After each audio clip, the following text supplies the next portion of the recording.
Thank you very much, everybody. Faleminderit shumë të gjithëve. It's a beautiful morning to be here, and I'd Është një like mëngjes i to bukur që jam këtu dhe do të doja give special thanks to Ms. Godole, Mr. Hoxha, Mr. Adami, all of you for being here today. dhe do doja vërtet që t'i shpreha falënderimet e mia zonjës Godole, zotit Hoxha, zotit Adami dhe të gjithëve ju që jeni këtu sot. Ordinarily, it might be strange for an ambassador to attend an event marking the closure of the American embassy, but this is different. Zakonisht mund të duket e çuditshme që një ambasadore të marrë pjesë në një ngjarje që shënon mbylljen e një ambasade të Shteteve të Bashkuara, por kjo e sotme është ndryshe. The story of America and Albania is truly unique, and the people make all the difference. Sikurse ju e dini, historia mes Shtetit të Bashkuara dhe Shqipërisë është unike dhe është kjo gjë që sjell gjithë ndryshimin. We're, I think, very well aware of the difficult circumstances that forced our embassy to close, that forced our people to be separated, and that forced the Albanian people to be isolated. Dhe besoj që të gjithë jemi në dijeni për kohrat e vështira që detyruan ambasadën tonë të mbyllur, që i detyruan njerëzit tanë të ndaheshin dhe gjithashtu që detyruan popullin shqiptar të izolohet. In fact, this year also marks the 30th anniversary of the re-establishment of U.S.-Albanian diplomatic relations, which we have had celebrated this year by highlighting the pivotal moments of this relationship between our countries. Në fakt, ky vit shënoi dhe 30 vjetorin e rivendosjes së marrëdhënieve diplomatike mes Shtetit të Bashkuara dhe Shqipërisë, të cilin e kemi festuar këtë vit duke vënë në pa momentet kryesore të kësaj marrëdhënieve mes vendeve tona. I think everybody is familiar with the beginning of our relationship, which was really the end of World War I, when the Ottoman Empire was collapsing and the great powers thought about dividing Albania amongst themselves. Besoj që të gjithë jeni në dijeni për fillimin e këtyre marrëdhënieve, në kohën që po binte perandoria otomane dhe të gjithë fuqitë e mëdha menduan që të mund ta ndanin Shqipërinë mes veti.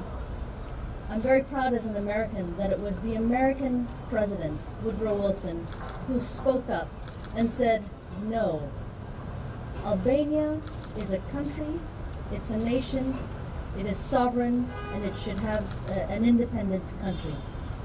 Dhe në fakt si amerikanë ndihem shumë krenare që ishte presidenti Wilson, i cili tha jo, Shqipëria është një vend, Shqipëria është një kombë dhe meriton të jetë e pavarur, meriton të jetë e lirë. The United States has never wavered from that position. We believe that you are a nation worthy of having your own country, that you are our friend, and you are our partner. Shtetet e Bashkuara në fakt nuk kanë lëkundur kurrë nga ajo pozitë. Ne besonim që ju e meritoni të ishit një vend i lirë, të ishit një vend i pavarur sepse jeni miq tanë, jeni partnerë tanë. And no matter what happens inside or outside Albania, that position will never change.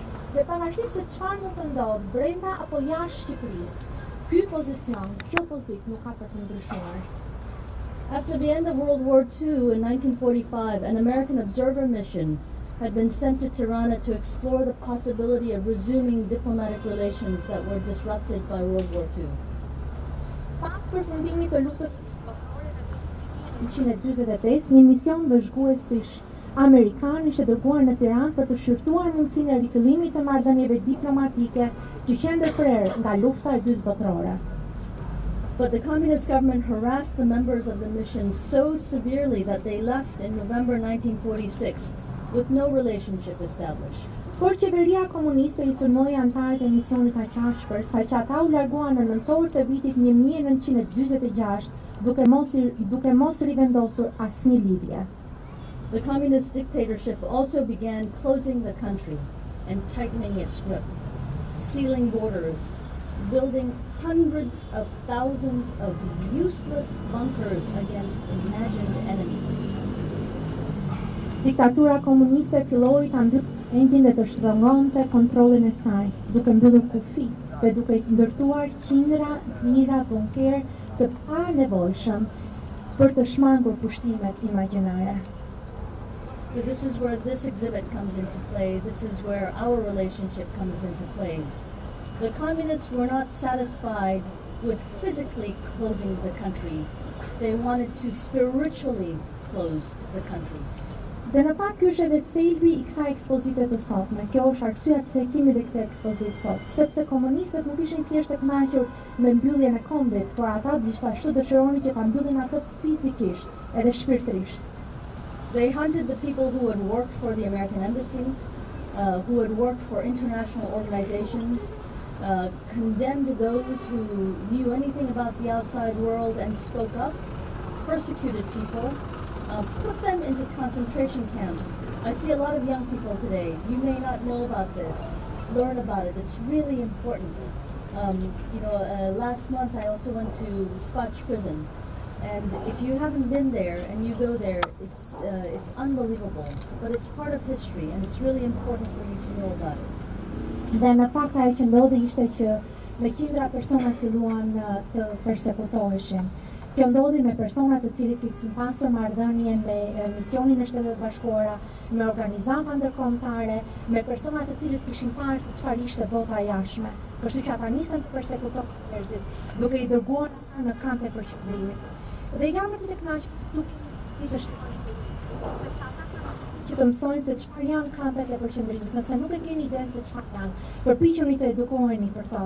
Vetëm muajin e kaluar pata në burgun e Spachit dhe të shihja se çfarë ishin kampet përqendrimit. So it's a story of persecution and brutality, but it's also a story of resistance and dignity. Është historia e persekutimit dhe brutalitetit, por gjithashtu edhe historia e dinjitetit, edhe I qëndresës. And it's not a dead history, it's still a living history, still a living story.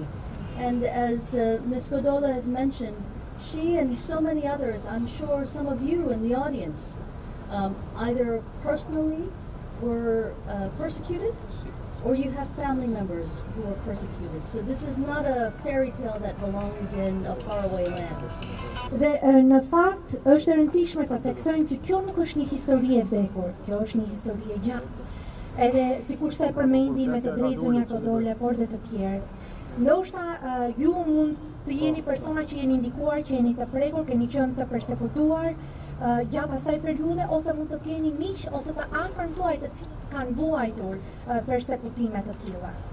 It's important to remember the terrible things that took place under communism, and it's equally important to remember and honor those brave men and women from all political backgrounds and from all corners of Albania who had the courage to risk their lives, even gave their lives for the freedoms and liberties that all Albanians enjoy today.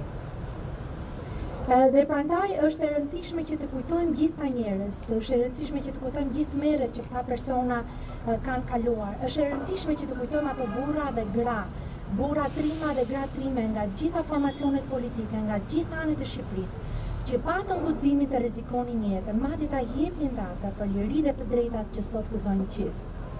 So the freedom that we have today, the democracy that we have today, may not be complete, may not be perfect. But what we have today was bought with the blood and tears and heart of so many who gave their lives before us, so many of your ancestors. Dhe në fakt, liria dhe demokracia që mund të kemi sot mund të mos jetë e plot, mund të mos jetë e përsosur. Por është e rëndësishme të kuptojmë që ajo është blerë përmes gjakut, përmes fundit, përmes djersës, të gjithë atyre personave që luftuan dhe punuan të paraardhësit tuaj. It's a precious thing and all of us must defend it. Ajo është një gjë e çmuar dhe të gjithë ne duhet ta mbrojmë atë. So I'm very pleased to be here and I'm looking forward to viewing the exhibition today. Thank you very much. Jam vërtet e kënaqur që ndodhem këtu dhe pres me kënaqësi që të mund të shikoj ekspozitën e sotme. Ju falenderoj shumë.